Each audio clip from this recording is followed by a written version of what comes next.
At my daughter's engagement, my ex-wife's new husband stepped in my path. You're nothing to her now, loser. She doesn't want you here. He laughed. I made one call and left silently.An. Hour later. The groom ran out, threw the ring down, and yelled, "You never told me who your real father was." You know, sometimes a single moment can change everything. One casual insult, thrown carelessly at a party, can ignite a fire so deep, so cold, that it consumes everything in its path. What if I told you that moment wasn't just a slight, but the final straw that unburied a man no one thought would ever return? Because it is. And it was my story. For 7 years, I'd been living a ghost's life. 7 years since Diane shattered my world, walking out on our 20-year marriage for Victor Caldwell, a man she swore was her soulmate. The memory still burned, a raw, acidic wound. So, when that cream-colored envelope arrived, announcing my daughter Olivia's engagement to some trust fund kid named Michael Fairchild, I stared at it like it was a viper. Cordially invited. Right. Victor Caldwell's world. I tossed it onto the coffee table, a weary sigh escaping me as I headed to the kitchen for a stiff drink. At 52, I still had the build, the sharp mind that had served me well in a very different life. The life before I became Russell Webb, loving husband and father. The life before I buried Alexander Volov, a man who built and destroyed empires from the shadows. Just then, the doorbell chimed. It was Perry Blackwell, my only friend from the old days who still bothered to check in. "You got one too?" he asked, stepping inside. I poured us both a whiskey. "You going?" Perry settled into my worn leather armchair. "Olivia called. Said she wants me there." He took his glass. "And you believe her? Or is this just another chance for Victor and Diane to parade their perfect life in front of you?" My voice turned to steel. "My daughter wouldn't do that." Perry sighed. "The same daughter who believed Victor when he said you were dangerous? The one who hasn't visited in 3 years. She was manipulated," I insisted, the words tasting bitter. "She was 18 when Diane took her, filled her head with lies. Now she's 25, engaged to some kid from Victor's circle." Perry studied me, his eyes full of concern. "You sure you want to walk into the lion's den, Alexander? These people aren't worth it." I looked at an old photo on the mantle, Olivia's high school graduation. The last happy day before everything fell apart. "My daughter is worth it." "Then I hope you're prepared," Perry warned. "Victor isn't known for subtlety or mercy. Neither is Diane anymore." I offered a thin, dangerous smile. "Neither am I." After Perry left, I went to my office closet, unlocking a hidden panel. Inside, a safe held the remnants of my former life. Documents, passports, and a satellite phone I hadn't touched in 15 years. I powered it on. Still had a charge. Old habits. I dialed the only number stored in its memory. A gruff voice answered on the third ring. "This number is no longer in service."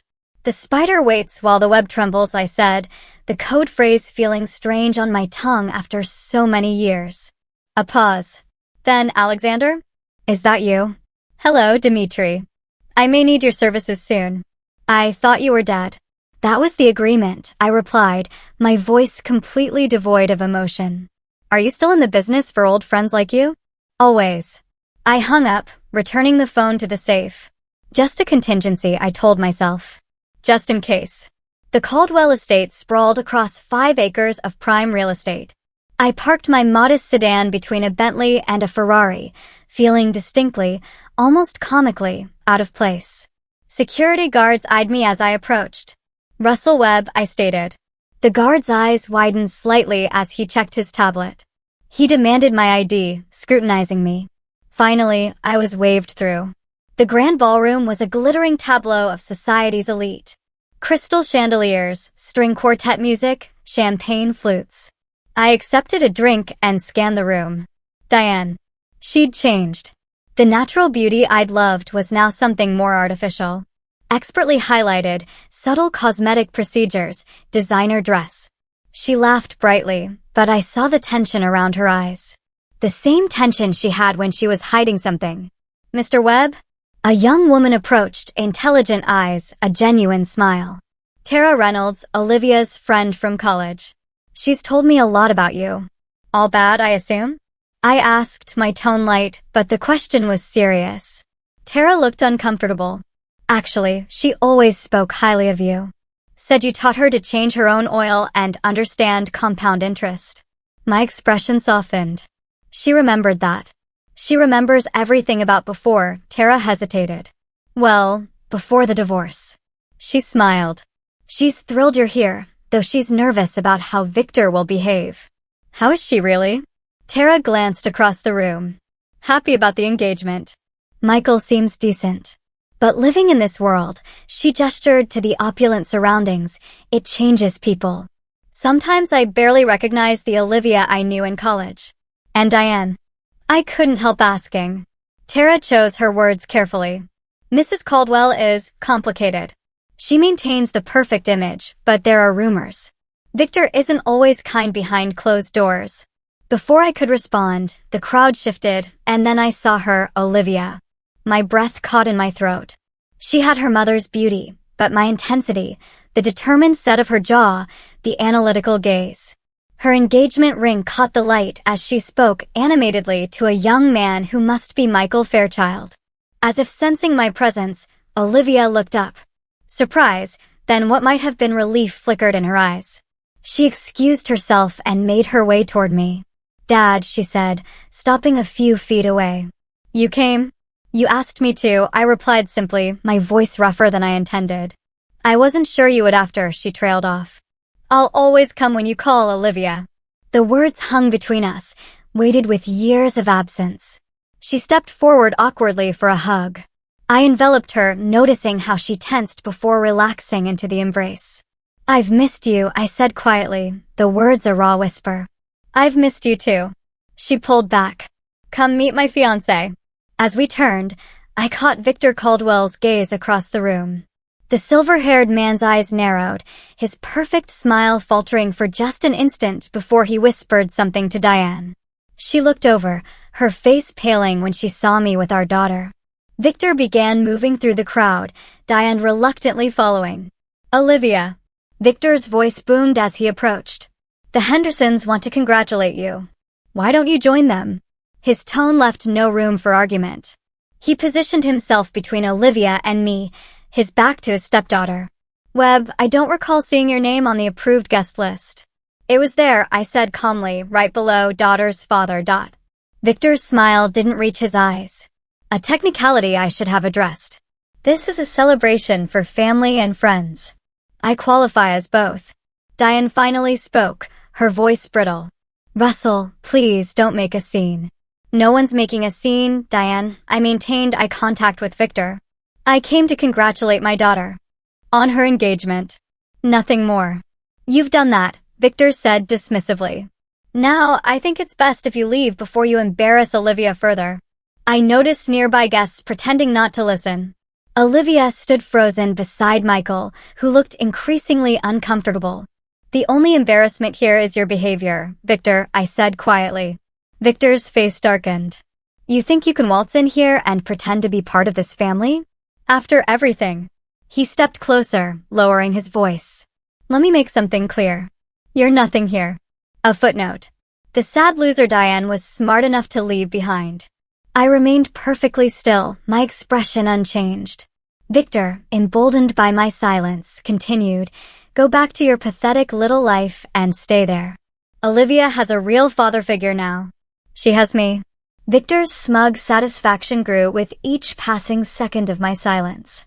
The surrounding guests had created a bubble of space around us, pretending not to watch the confrontation while missing nothing. Nothing to say, Webb? Victor taunted. Not surprised. You never could stand up for yourself, could you? That's why Diane left. Why Olivia chose to come with us. My gaze shifted to Diane, who looked away, unable to meet my eyes. Then to Olivia, whose expression had transformed from embarrassment to something approaching horror. Dad, she started to say, moving toward us. But Victor raised his hand to stop her without even looking back. Stay where you are, Olivia. Your mother and I will handle this. Victor turned back to me. Now, as I was saying, I cut him off. I'd like to speak with my daughter. That's not happening. Victor stepped directly into my path. You're nothing to her anymore, loser. She doesn't want to see you. The words echoed in the sudden silence. Victor laughed, clearly enjoying the power play. Behind him, Diane placed a restraining hand on his arm. Too late. Michael moved to Olivia's side, his expression darkening as he witnessed Victor's behavior. I didn't raise my voice. Didn't clench my fists. The complete absence of reaction seemed to unnerve Victor more than any outburst could have. I understand, I said finally. I reached into my pocket and extracted my phone. If you'll excuse me. I turned and walked a few paces away, dialing a number from memory. It's me, I said quietly. Execute protocol severance. Full spectrum. A beat. Yes, immediately. I pocketed the phone and walked toward the exit without looking back, ignoring the whispers that followed me. Diane hurried after me, catching me in the foyer. Russell, wait. Her voice trembled. That was uncalled for. Victor just gets protective sometimes. Does he protect you the same way? I asked, noting the almost imperceptible flinch my words produced. What's that supposed to mean? You know exactly what it means. I studied her face. Was it worth it, Diane? Trading 20 years of marriage for this gilded cage. I'm happy she insisted, but the words rang hollow. If you say so. I turned to leave. What was that call about? Anxiety crept into her voice. I paused at the door, just catching up with an old friend. Inside the ballroom, the party had resumed its rhythm when a commotion erupted near the main entrance. Bradford Fairchild, Michael's father and CEO of Fairchild Technologies, was engaged in an intense phone conversation, his face ashen. He beckoned his son urgently. Michael excused himself from Olivia and joined his father. Their heated whispers grew louder until Bradford's voice carried across the room. This cannot be true. That man is a security consultant from Albany. Michael's reply was inaudible, but his expression shifted from confusion to disbelief. Victor approached them, champagne in hand, oblivious to the tension. Bradford, just the man I wanted to see about that investment opportunity we discussed. Bradford stared at Victor as if seeing him for the first time. Stay away from my son and my company. He turned back to Michael. We're leaving now. The room fell silent as Michael walked woodenly back to Olivia. His face had hardened into an unreadable mask. Michael. Olivia reached for his hand. What's wrong? Who is your father, Olivia? Michael asked, his voice strained. Who is he really? What? He's Russell Webb. You know that. A security consultant. Confusion filled her eyes. No, Michael shook his head. That's not who he is. He pulled the engagement ring from his pocket and placed it on the table between them. I can't do this. You never told me who your father really was. He turned and walked away, following Bradford toward the exit. Olivia stood frozen, the abandoned ring glittering under the chandelier lights. She turned to Victor and Diane, her voice breaking. What is he talking about? What did you do? Victor's face had lost its color. Your father is obviously spreading lies to sabotage your happiness. What lies? Olivia demanded, her voice rising. What could possibly make Michael walk away like that? Victor had no answer. For the first time, uncertainty flickered in his eyes. In the parking lot, I sat in my car, watching the Fairchild's departure through my rearview mirror. My phone buzzed with a text message.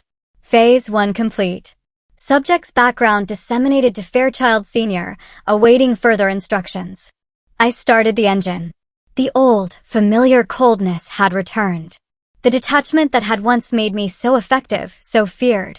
7 years of playing the defeated ex-husband, the abandoned father, had finally reached its endpoint. Now we begin, I said to the empty car and drove away from the ruins of my daughter's engagement party. 3 days after that disastrous party, I sat in a nondescript diner. The vinyl booth squeaked as Perry Blackwell slid in across from me. Jesus, Alexander, Perry whispered, reverting to my original name. When you said you might need contingencies, I didn't think you'd blow up your daughter's engagement. I didn't intend to, I admitted, stirring my coffee. But Victor crossed a line. So you revealed yourself to Bradford Fairchild? Do you know the risk you've taken? Perry leaned closer. You've been Russell Webb for 15 years. Your old identity was buried for a reason. My expression remained impassive. Bradford needed to know who his son was marrying into. I simply had Dimitri inform him about. About what, exactly? That before I was Russell Webb, security consultant and family man, I was Alexander Volov. That I specialized in untraceable corporate dismantling and reputational destruction for clients who could afford my services. That I've been directly responsible for the fall of at least 7 Fortune 500 CEOs. Perry paled. You told him everything. Just enough. Bradford has his own skeletons. He'll keep quiet to protect Michael from the fallout. I took a sip of coffee. Besides, Victor forced my hand. And Olivia? What about her? Something flashed in my eyes, a momentary crack in my composure. She'll understand, eventually. She'll hate you for destroying her engagement. She already chose Diane and Victor over me years ago. I have nothing more to lose. I placed several photographs on the table. Victor Caldwell has built his empire on facades, financial, social, personal. I intend to dismantle each one systematically. Perry examined the photos. Victor with various business associates, building plans, financial documents. This is extensive surveillance. I've been watching him. For 7 years, gathering information, learning his weaknesses. Why wait until now? My jaw tightened. I wanted Olivia to have her chance at happiness, even if it meant accepting Victor in her life. I stayed away, played the role of the defeated ex-husband. But when Victor humiliated me in front of her, he sent a message that I'm worthless, that my presence hurts Olivia. I paused. It's time to send my own message. Perry studied me. This isn't just about Victor anymore, is it? It's Diane too. Diane made her choice, I said coldly. She wanted his money, his status. She gets to enjoy the collapse alongside him. And what about your old promises? Your vow to leave that life behind. That vow was to protect my family, my voice hardened. I don't have a family anymore. The bell above the diner door jingled as a young woman entered. Olivia. She spotted me immediately and approached, her face a mask of controlled fury. Excuse us, she said to Perry, who nodded and vacated the booth. How did you find me? I asked as she sat down. I remembered you liked this place. Olivia's hands trembled slightly. What did you do? Michael won't return my calls. His father has hired security to keep me away. I met her gaze steadily. I made a phone call. To whom? Saying what? When I didn't immediately answer, she continued, Do you hate me that much? Was this punishment for staying with Mom after the divorce? I have never hated you, Olivia. Not for a moment. Then why destroy my engagement? I considered my next words carefully. Sometimes the truth is destructive all on its own. What truth? That's what no one will tell me. Her voice rose, drawing glances from other patrons. Ask your mother. My tone remained even. Ask her who I was before I met her. Ask her what she really knows about me. I'm asking you. And I'm not ready to tell you. Olivia's eyes filled with angry tears. 7 years of barely speaking to me. And now you've ruined the most important relationship in my life. Was it worth it, Dad? The word Dad hit me harder than I expected. You'll understand someday. I understand perfectly now. She stood abruptly. Stay away from me. From all of us. I watched her leave, her parting words echoing those I'd heard countless times from targets whose lives I'd systematically dismantled. The familiar emptiness settled over me. The void where emotion should exist. My phone vibrated with a message from Dimitri. Phase 2 ready. Waiting for your green light. I typed my response. Begin. The headquarters of Caldwell Properties occupied the top 10 floors of a downtown skyscraper. In the executive suite, Victor Caldwell paced before floor-to-ceiling windows, phone pressed to his ear. What do you mean withdrawn? The Fairchilds committed to that investment last month. His face contorted with rage. Well, get Bradford on the phone and fix it. He hurled the phone across the room, narrowly missing his assistant, who had entered with a stack of documents. More problems? Asked a voice from the doorway. Lawrence Bishop, Victor's business partner and childhood friend, leaned against the frame, arms crossed. Bradford Fairchild is backing out of the River Heights development. 40 million gone. Victor collapsed into his chair. First his son breaks off the engagement with Olivia. Now, something's not right. Maybe it's related to the calls I've been getting, Lawrence said carefully. 3 of our investors have asked for emergency audits this week alone. Victor's head snapped up. Who? Martin's Group, Apex Capital, and Hamilton Trust. Impossible. They can't just demand, actually they can. The language is in their contracts. Lawrence approached the desk. Victor, what's going on? These are institutional investors who've been with us for years. Suddenly, they're all spooked. Victor loosened his tie. It's market jitters. Nothing more. Is it? Lawrence placed a folder on the desk. These arrived this morning, anonymous. Sent to my personal address. Victor opened the folder and froze. Inside were bank statements showing massive transfers to offshore accounts. Transfers authorized with his signature. What the hell is this? He demanded. You tell me. Lawrence's voice had chilled, because they look remarkably like records of you siphoning company funds. These are forgeries. Victor stood, face flushing. I'm being set up. By whom? Victor paced again, mind racing. Webb, he said finally. Russell Webb. Lawrence raised an eyebrow. Diane's ex-husband? The one you humiliated at Olivia's engagement party. He's more than that. I don't know what he is, but the Fairchild seemed to. Victor, Lawrence said slowly. What have you done? Before Victor could respond, his assistant interrupted. Sir, Miss Caldwell is here to see you. Diane swept in, her designer handbag clutched like a shield. Our cards were declined at Bergdorf's, she announced without preamble. All of them. The sales associate said our accounts have been frozen. Victor and Lawrence exchanged glances. It's a banking error, Victor assured her smoothly. Like the investment property suddenly being underwater? Diane's voice rose. Like the calls I'm getting from our friends saying they've heard rumors about financial irregularities? Who's been calling you? Victor demanded. Everyone.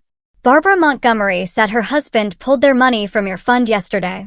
The Whitakers canceled our dinner plans with some ridiculous excuse. Diane's perfect composure cracked. What's happening, Victor? Lawrence cleared his throat. I think I'll give you two some privacy. After he left, Diane faced her husband. Is this because of what you did to Russell at the party? Don't be ridiculous. Victor dismissed her with a wave. Webb is a nobody. A loser who couldn't keep his wife happy. Then explain what's happening. Victor avoided her eyes. A temporary cash flow issue. Nothing serious. Liar. Diane's voice was flat. You've been lying about our finances for months, haven't you? Those late-night calls, the mysterious meetings. You didn't seem to mind the benefits, Victor snapped. The jewelry, the vacations, the status. You were happy enough to enjoy it all without questions. The accusation landed like a slap. Diane stepped back, her expression hardening. Fix this, Victor. Whatever it takes. After she left, Victor unlocked his private safe and removed a burner phone. He dialed a number from memory. Baker Security, answered a gruff voice. This is Caldwell. I need information on Russell Webb. Everything you can find. The standard rate. Money is no object. I want to know who he really is. Across town, in a modest apartment I'd rented under an alias, I monitored the bugs I'd planted in Victor's office months ago. I smiled thinly at the panicked conversation I'd just heard. My phone rang. Tara Reynolds, Olivia's friend, who unknowingly had become a crucial piece in my plan. Mr. Webb, it's Tara. I got your message about being worried about Olivia. Thank you for calling back, Tara. Has she told you what happened at the engagement party? Some of it. Tara sounded hesitant. She's devastated, confused. Did she mention that Victor blocked me from speaking to her? That he humiliated me in front of everyone? No, but that sounds like him. He's always controlling who gets access to Olivia and Mrs. Caldwell. I feigned concern. I'm worried about them both. Victor has a temper, doesn't he? A pause. How did you know? Just a feeling. I carefully steered the conversation. Tara, you work at one of Victor's companies, don't you? Yes, in marketing at Caldwell Development. Have you noticed anything unusual lately? Any signs of financial trouble? Tara lowered her voice. Actually, yes. There are rumors about payroll issues coming up, and some executives have been leaving suddenly. She hesitated. Why do you ask? Just connecting dots, I replied casually. Tara, would you be willing to keep an eye on things? For Olivia's sake, I'm concerned Victor might be dragging her and Diane into a bad situation. Of course, Tara agreed readily. Olivia is my best friend. After hanging up, I opened my laptop to check progress on the other fronts of my operation. Dmitry had successfully planted doubt with key investors. Lawrence had received the fabricated financial documents that were close enough to the truth to be believable. Most importantly, the real evidence of Victor's questionable business practices, evidence I'd been gathering for years, was finding its way to the right regulatory authorities, anonymously, of course. My phone buzzed with a text from Perry. Victor hired Baker Security to investigate you. Time frame. I typed back. 48 hours until they find what I want them to find. The pieces were in motion. The first dominoes had fallen. Soon, Victor Caldwell would understand what it meant to awaken Alexander Volov from his self-imposed exile. Lawrence Bishop had never considered himself a particularly moral man. In real estate development, certain ethical corners were routinely cut. But as he reviewed the documents in his home office at 2 a.m., a cold dread settled in his stomach. The anonymous files detailed systematic fraud across Caldwell Properties' portfolio, inflated valuations, double-booked assets, phantom investors. If even half of it was true, they weren't facing a temporary cash flow issue. They were facing criminal charges. His phone rang, a number he didn't recognize. Mr. Bishop. The voice was deep, accented faintly with something Eastern European. I believe we have mutual interests to discuss. Lawrence straightened. Who is this? Someone who knows what Victor Caldwell has been hiding from you. Someone who can offer you protection when it all collapses. Is this some kind of blackmail? A soft chuckle. On the contrary, it's a lifeline. Victor has been systematically looting your company for years. The evidence is already with the SEC. You have perhaps 48 hours before the investigation becomes public. Lawrence's mouth went dry. What do you want? Distance yourself from Victor. Publicly, immediately. Claim ignorance of his actions, which, based on your reaction to the documents I sent, is largely true. How do you know about those documents? Lawrence demanded, then realized. You sent them. Smart man. Unlike your partner. Why are you doing this? A pause. Victor took something from someone I respect. This is simply cosmic balance being restored. The line went dead. Lawrence sat motionless for several minutes. Then he began making calls, first to his personal attorney, then to a crisis management firm. By dawn, he had the framework of a plan to salvage what he could from the impending wreckage. At the Caldwell mansion, Victor awakened to an empty bed. He found Diane in the kitchen, still in her nightgown, staring at her tablet. You should see this, she said without looking up, her voice hollow. Victor took the tablet. On screen was a financial news website with the headline, Caldwell Properties Under Scrutiny. Co-founder Bishop distances himself from concerning practices. What the hell? Victor grabbed his phone and dialed Lawrence, who didn't answer. That backstabbing son of a, is it true? Diane asked quietly. Are we in trouble? Before Victor could respond, his phone rang. Baker Security. Mr. Caldwell, we have preliminary information on Webb, the investigator reported. It's unusual. What did you find? Nothing. Literally nothing before 15 years ago. Russell Webb appeared out of nowhere with perfect documentation, but no history. It's the kind of identity created by witness protection, or the investigator hesitated, or what? Or someone with very specialized skills and connections. The man's voice lowered. There are rumors in certain circles about an operative called the Architect, who disappeared around the time Webb appeared. Known for constructing and executing the systematic dismantling of individuals deemed untouchable. Victor's blood ran cold. Are you saying Webb is this architect? I'm saying it's a possibility you should consider. My advice? Whatever you did to anger this man, undo it. Immediately. Victor hung up and slumped into a chair, mind racing. Could Webb really be some sort of professional destroyer? It seemed absurd. The quiet, defeated man he'd humiliated at the engagement party didn't match that profile. Yet, the timing was too perfect to be coincidence. Everything had started unraveling after that night. After Webb's mysterious phone call, Victor. Diane's voice broke through his thoughts. I asked if we're in trouble. He looked at his wife, still beautiful, but showing the stress of recent days. The woman who had left her husband of 20 years for the wealthier, more powerful man. We'll be fine, he lied. I need to make some calls. He retreated to his study, locking the door before accessing his own set of offshore accounts, ones even Lawrence didn't know about. The balances were healthy enough to disappear and start over somewhere with no extradition treaty. Victor had always maintained an exit strategy. He just hadn't expected to need it because of Diane's ex-husband.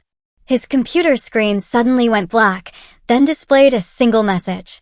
Remember the man you called a loser? He remembers you. Victor stared at the words, a chill running down his spine. He reached for the panic button under his desk, the one connected directly to his security team. Nothing happened. No response. His phone buzzed with a text from an unknown number. They can't help you. Victor rushed to the window and drew back the curtain. The security guards normally stationed around the property were gone. He was alone in the house with Diane, completely exposed.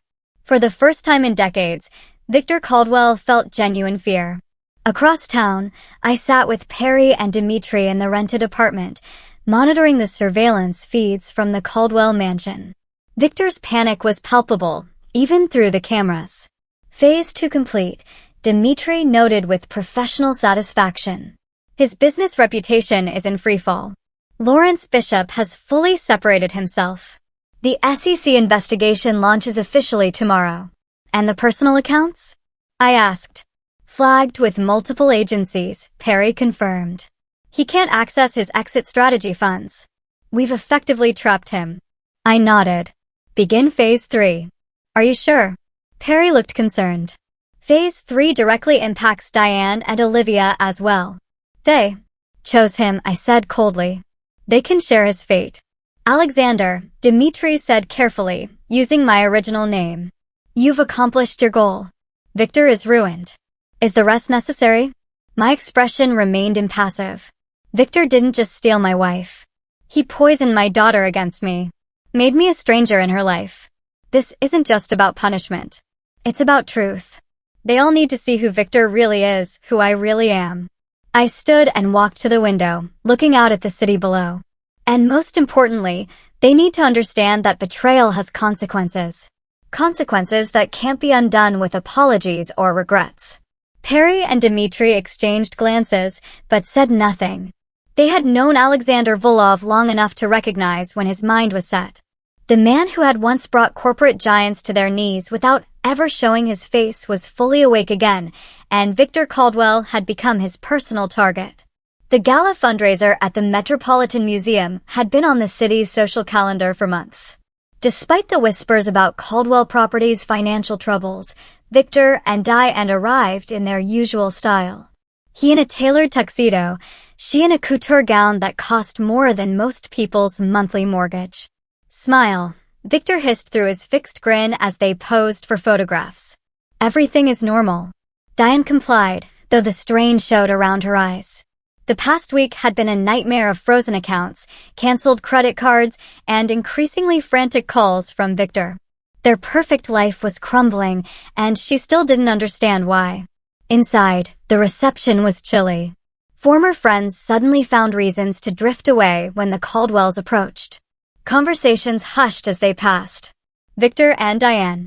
Lawrence Bishop greeted them with exaggerated cordiality, cameras flashing nearby.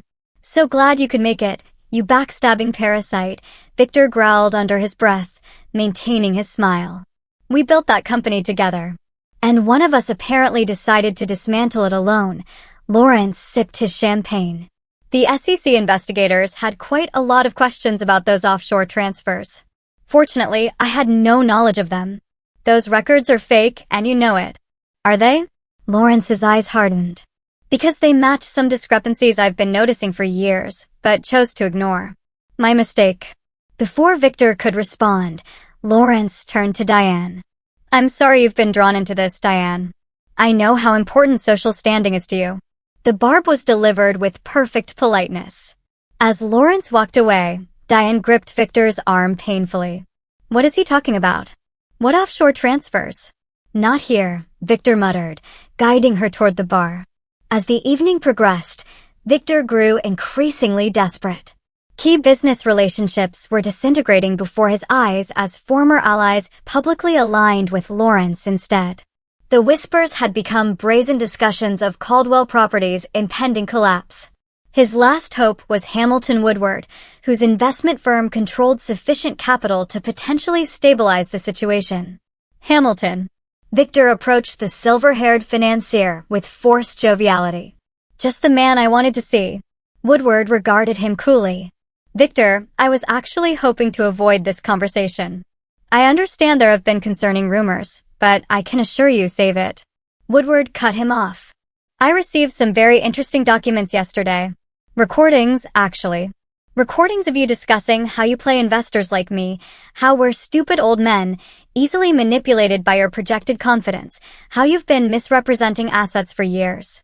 Woodward's expression was glacial. Particularly illuminating was your joke about my daughter, the one you tried to seduce at my holiday party last year. The blood drained from Victor's face. Hamilton, my firm is formally severing all ties with Caldwell Properties. Effective immediately. Woodward turned to leave, then paused. One more thing. The man who provided these recordings suggested I ask you about the loser you humiliated. I think you know who he means. As Woodward walked away, Victor scanned the crowded room frantically. Was Webb here? Watching his destruction unfold? The sound system crackled suddenly, the soft background music replaced by a familiar voice, Victor's voice in mid-conversation. Of course, the properties are overvalued. These investment dinosaurs don't know the difference. By the time they figure it out, we'll have their money and they'll have worthless paper. The room fell silent as the recording continued, revealing Victor's contempt for investors, partners, even charity organizations they claimed to support. Victor lunged for a nearby server who was controlling the sound system. Shut it off.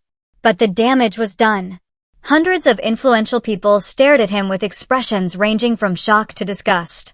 Diane had disappeared from his side. He found her in the coat check area, hands shaking as she gathered her things. Diane, wait. Was that real? She demanded. Those recordings? Of course not. The lie came automatically. Don't. Her voice was tight with fury. Don't you dare lie to me now. Not after you've destroyed everything. I built everything. Victor snarled, grabbing her arm. Everything you enjoyed for the past 7 years. The homes, the vacations, the status you craved so badly.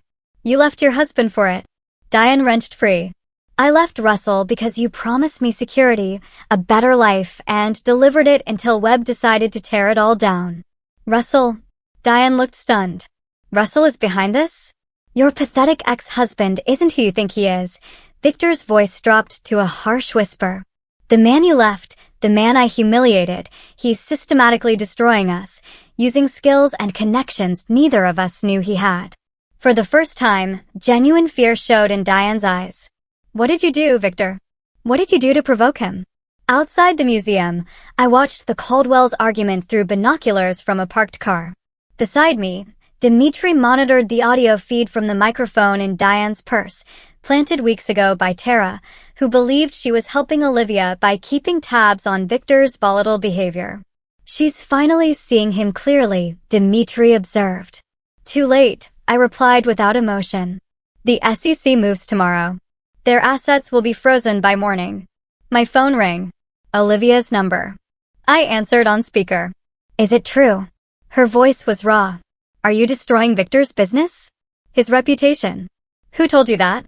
Mom just called. Hysterical. Said you've been planning revenge for years. That you're not who I think you are. I considered my words carefully. Your mother made choices, Olivia. Victor made choices. Now they're facing consequences. So it is you. She sounded shaken. The business problems, the social humiliation, Michael breaking our engagement, all because Victor insulted you at a party? This was never about an insult. My voice hardened. It was about what they took from me. What they took from us. What are you talking about? Ask your mother. About Alexander Volov. Ask her what she knew when she married me. When she left me. The line went silent for several seconds. Who is Alexander Volov? Me. I ended the call and turned to Dimitri. She'll search for information now. Make sure she finds exactly what we want her to find. As we drove away from the museum, my expression remained impassive. But inside, something shifted. Not regret, precisely. A recognition that some bridges, once burned, could never be rebuilt. Even with my only daughter. 3 days after the gala disaster, Victor sat in his home office, surrounded by empty liquor bottles. The television droned with news of Caldwell Properties' spectacular collapse. Federal agents had raided their offices. Lawrence Bishop had turned state's evidence. Investors were filing lawsuits. Everything he'd built over decades, gone in a week. The security system chimed, announcing a visitor. Victor checked the camera feed to see Diane's ex-husband standing at his front door, alone and unarmed. Victor buzzed me in, too defeated to even feel anger anymore. I entered the office without knocking, my presence filling the room despite my casual attire. I surveyed the disheveled space, the unshaven man before me, with the clinical detachment of a scientist observing a failed experiment. Webb, Victor attempted bravado, or should I call you Volov? Either works, I said, remaining standing, though only one of those men officially exists. What do you want? Come to gloat over your handiwork. Just to deliver a message. It's not over. Victor laughed bitterly. What's left to take? My company's destroyed. My reputation ruined. My assets frozen. You still have your freedom. Temporarily, the implied threat hung in the air. Victor reached for his drink. How did you do it? All of it. Methodically. My tone was conversational. I placed listening devices in your home and office 3 years ago. Gained access to your financial records. Cultivated relationships with your associates to identify vulnerabilities. Why wait so long to use it? I was content to observe, to let you self-destruct naturally. My expression hardened. Until you decided to humiliate me in front of my daughter. Until you blocked me from speaking to her at her own engagement party. All this because I hurt your feelings? Victor sneered. No. All this because you're exactly who I knew you were. An arrogant fraud who stole my family and thought there would be no consequences. The front door opened and closed downstairs. Heels clicked on marble as Diane called out, Victor. She appeared in the doorway, freezing at the sight of me. What are you doing here? Hello, Diane. My voice softened imperceptibly. You're looking well, all things considered. Diane stepped into the room, her designer outfit contrasting with her exhausted face. Have you come to finish destroying what's left of our lives? That depends on Victor. I turned back to him. The SEC has evidence of your financial crimes. The FBI has recordings of you discussing bribery of government officials. You're facing decades in federal prison. Victor paled further. What do you want? A full confession. Every illegal act. Every person you've harmed, delivered to the authorities tomorrow. You're insane. Victor scoffed. Why would I do that? Because I'm offering you a choice. Confess and receive a reduced sentence, or resist and watch as additional evidence emerges, implicating Diane as a knowing accomplice. Diane gasped. You wouldn't. I turned to her, my expression unreadable. Wouldn't I? You chose this man over our 20-year marriage. You helped turn Olivia against me. Why should I protect you now? Because you loved me once, Diane whispered. Love. I repeated the word like it was foreign. Did you think about love when you were planning your exit strategy? When you were transferring funds to your private account months before you left? Victor looked at Diane sharply. What private account? The one she opened 6 months before leaving you, I informed him. She'd been methodically preparing to leave you for over a year, Victor. Finding ways to maximize her position for the divorce. Diane shook her head frantically. That's not, don't bother denying it, I cut her off. I have the bank records, the lawyer consultations, everything. You weren't Victor's victim, Diane. You were his willing accomplice. In fact, you approached him first. Victor stared at Diane with dawning comprehension. You told me you were unhappily married. That wrestle was controlling, possibly dangerous. She needed a justification, I explained dispassionately. A narrative that made her the victim rather than the betrayer. Is this true? Victor demanded. Diane's silence was answer enough. I continued. I'm not here to repair your broken relationship. I'm here to deliver terms. Victor confesses to everything tomorrow, leaving Diane's name out of it. Or I ensure you both face maximum consequences. Why would you protect her at all? Victor asked. I'm not protecting Diane. I'm protecting Olivia from seeing both her parents destroyed. I checked my watch. You have until noon tomorrow to decide. As I turned to leave, Diane followed me into the hallway. Russell, wait, please. I paused but didn't turn.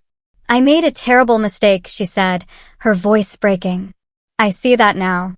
Victor isn't who I thought he was. Neither am I, apparently, I replied coldly. It's not too late for us. Diane reached for my arm. We could start over. I still care for you. I finally turned, my eyes revealing nothing. 7 years ago, I would have given anything to hear those words. I would have forgiven everything. Hope flickered in her eyes. And now? Now I see you clearly. You're not returning to me because you love me. You're running from the consequences of your choices. I gently removed her hand. There is no us anymore, Diane. There never will be again. I walked away, leaving her alone in the hallway of the mansion that would soon no longer be hers. Outside, I sat in my car, allowing myself a moment of quiet reflection. My phone buzzed with a message from Olivia. I know who Alexander Volov is now. We need to talk. The small waterfront park was deserted in the early morning light. I sat on a bench overlooking the harbor, watching sailboats rock gently in their slips. This had been Olivia's favorite place as a child, where I taught her to skip stones and identify different birds. I sensed her presence before seeing her. She sat beside me, maintaining a careful distance. Did he confess? She asked without preamble. Yes, this morning, to federal authorities. He'll likely serve 5 to 7 years. I kept my gaze on the water.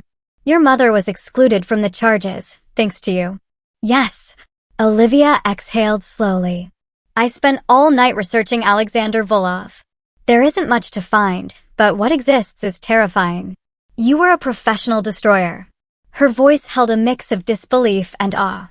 They called you the architect because you designed custom destruction for powerful people's enemies. I nodded. I specialized skill set. You disappeared 15 years ago, right before you met Mom. I wanted out. A normal life. A family. I finally looked at her.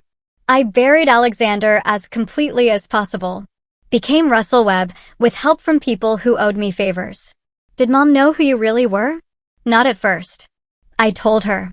After we were married, when she was pregnant with you. She accepted it. Or seemed to. Olivia processed this. And when she left you, she used that knowledge as leverage. Implied she might reveal my past if I fought too hard for custody. A muscle tightened in my jaw. She knew exactly how to ensure I'd back down. So, you let us go. I let you both go to protect you from my past. And then watched as Victor systematically turned you against me. Olivia stared at her hands. I believed him. Believed Mom when they said you were unstable, potentially dangerous. They weren't entirely wrong, I conceded, but you weren't what they described either. She looked up, eyes glistening. They took away my father. And now you've taken away my mother's husband, my fiancé. Michael left on his own once he learned the truth, because you made sure he learned it. Olivia's voice rose. Was that necessary, destroying my relationship, too? I met her gaze steadily. Michael deserved to know who his future father-in-law really was. The choice to leave was his. And now what? Now that you've destroyed everything, Victor pays for his crimes. Your mother starts over. And you. I hesitated. You live your life, free from their manipulation. What about us? Can we repair what was broken? The question hung between them. Weighted with 7 years of estrangement. I considered my response carefully. I will always be your father, Olivia. That never changed. I paused. But trust, once broken, isn't easily rebuilt. You chose to believe the worst about me without question. You accepted their narrative because it was convenient. I was 18. She protested, confused, hurt. And in the 7 years since? The unanswered calls, the returned letters. My voice remained calm but firm. You made choices, too. Tears spilled down Olivia's cheeks. So, there's no forgiveness. No second chance. This isn't about forgiveness. It's about recognition. I stood, looking out at the harbor. Some damage can't be undone. Some betrayals leave permanent marks. What about Michael? Could you speak to him? Explain? I shook my head. That's not my responsibility. If he truly loved you, knowing your father's identity wouldn't have changed that. So, I lose everything because of who you are? No. My voice hardened slightly. You lose nothing because of who I am. The consequences you're facing come from the choices made by your mother, by Victor, and yes, by you. I turned to leave, then paused. For what it's worth, I never stopped loving you, Olivia. Even when you stopped believing in me. I walked away, my steps measured and deliberate. Behind me, Olivia remained on the bench, face in her hands. The final phase of my plan was complete. Victor would serve his sentence. Diane would rebuild from nothing, without the wealth and status she'd betrayed her family to obtain. Olivia would find her own path, perhaps wiser about human nature. And Russell Webb, or Alexander Volov, depending on who was asking, would continue his solitary existence, neither hiding nor flaunting his true nature any longer. As I drove away from the waterfront, my phone rang. Perry's number. It's done, I answered without preamble. Are you satisfied? Perry asked. I considered the question. Satisfaction implied I'd been seeking emotional resolution. What I'd executed wasn't about feelings. It was about justice. Cold and precise. Justice was served, I replied finally. And your daughter? Any reconciliation? No. My tone was final. Some bridges can't be rebuilt. What will you do now? I glanced at the safe house address Dmitri had texted me. A place to lie low while the media frenzy around Victor's confession died down. Continue, I said simply. Just continue. The sun rose higher over the city skyline as I drove toward my uncertain future. Behind me lay the wreckage of those who had betrayed me. Not destroyed in a burst of vengeful rage, but dismantled with the precise, methodical skill that had once made Alexander Volov legendary. The man they had called a loser, the man they had dismissed and humiliated, had shown them exactly who he was and who he had always been. Now that you've heard my story, all of it, I have to ask, was it justified? What would you have done in my shoes? Let me know your thoughts in the comments below. I'm genuinely curious to hear what you think.